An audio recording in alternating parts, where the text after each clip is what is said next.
बिस्मिल्लाहिर्रहमानिर्रहीम। प्रैक्टिस नौ 6 है हमारे पास। The sum of money is divided among Khairul, Mikail and Ethan in the ratio 6, 4 and 5। तीन बंदे हैं हमारे पास।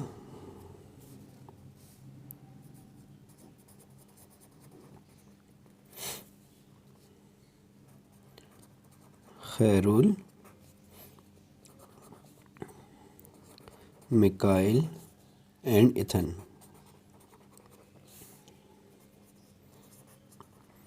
इनके पास जो सम ऑफ मनी है वो रेशो 6, 4 और 5 है। जो खैरुल के पास जो टोटल अमाउंट हो जाएगी वो 6x हो जाएगी। x मल्टीपल वो नंबर है जिससे एग्जैक्ट अमाउंट आएगी। जैसे हमने प्रैक्टिस नाउ पिछली में प्रैक्टिस नाउ थिंक सो 4 थी वो, जिसमें हमने ये बताया था कि 6 ये x कैसे आता है। वो मल्टीपल नंबर होता है जिसको इस रेशो की वैल्यू से मल्टीप्लाई करके एग्जैक्ट अमाउंट आती है।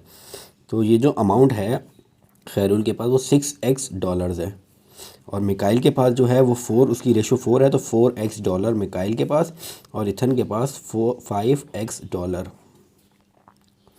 इसके बाद क्या हुआ?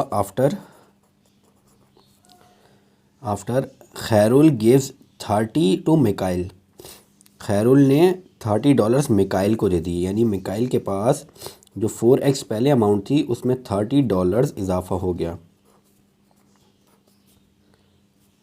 After Khairul gives $30 to Mikail, Mikail के पास $30 का इजाफा हो गया। एंड 15 टू इथन, और 15 इथन को दे दिए तो इथन में $15 का इजाफा हो गया।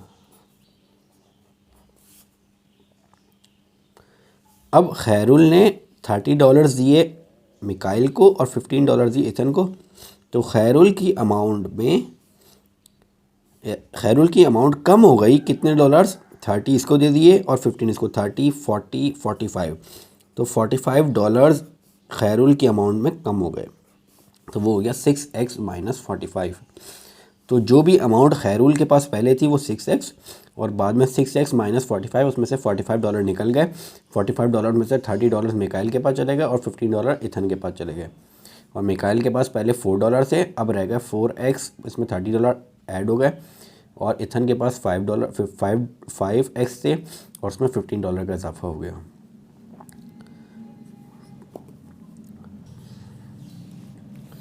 अब इसके बाद हमें क्या कह रहे हैं? द रेशो बिकम, अच्छा इसके बाद जो रेशो हो गई वो, अब पहले रेशो 6, 4, 5 थी। अब अमाउंट देने के बाद जो खैरुल ने अमाउंट दे दी मिकाइल को और इथन को, उससे मिकाइल के पास अमाउंट बढ़ गई पहले से, और इथन के पास भी बढ़ गई, और खैरुल के पास पहली अमाउंट से कम हो गए। तो बाद में जो रेशो आ रही है वो 7:6:7, यानी बाद में खैरुल और इथन की अमाउंट सेम हो जाएगी और मिकाइल की इससे थोड़ी कम हो गई। तो वो किस रेशो में है? 7:6:7 में है। तो बाद की अमाउंट हमने क्या करना है? Find the amount of money Khairul initially. Khairul की अमाउंट हमने इनिशियली पता नहीं है क्या, तो हम यहाँ से 2 की रेशो ले लेते हैं। खैरुल की तो लेनी पड़ेगी क्योंकि खैरुल की अमाउंट उन्होंने पूछी हुई है। उसके साथ एक हम मिकाइल की रेशो ले लेते हैं। तो बाद में जो रेशो हो रही है वो खैरुल और मिकाइल की 7:6 हो रही है।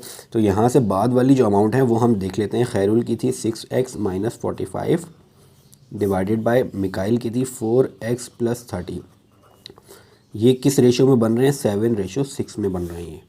अब इसको हम सॉल्व कर लेते हैं। 6 वहाँ पे जाके मल्टीप्लाई हो जाएगा। 6x minus 45, 7, 4x plus 30।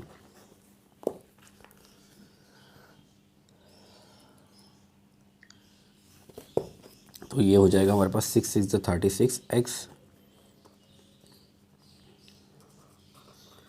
और 6 इंटू 45 270, 7 4 28x, और 7 7 3 21 210। तो अब ये हो जाएगा 36x माइनस 28x। ये 270 वहाँ पे जाके पॉजिटिव हो जाएगा और पहले से 210 मौजूद है। ये 36x माइनस 28x, ये हो जाएगा 8x, और 270 प्लस 210 ये हो जाएगा 480। तो हमारे पास ये आ जाएगा 8x इज इक्वल्स टू 480 और x is equals to 480 divide by 8। इसको कैंसिल आउट कर देते हैं। 2 4 द 8, 2 2 द 4, 2 4 द 8, 2 2 द 4, 2 1 द 2, 2 2 द 4 0, 2 6 द 12 60। तो x आ गया हमारे पास 60। x 60 आ गया। हमने बताना है find the amount of Khairul had initially. तो खैरुल इनिशियल अमाउंट, तो खैरुल की इनिशियल अमाउंट हमारे पास क्या आ रही थी? खैरुल के पास इनिशियल अमाउंट 6x था, तो कितनी बन जाएगी 6 और x आ रहा है 60। तो 6 6 द 36, $360 इनिशियली खैरुल के पास थे। तो ये आ गए। तो ये सॉल्व हो गया हमारे पास प्रैक्टिस नाउ 6।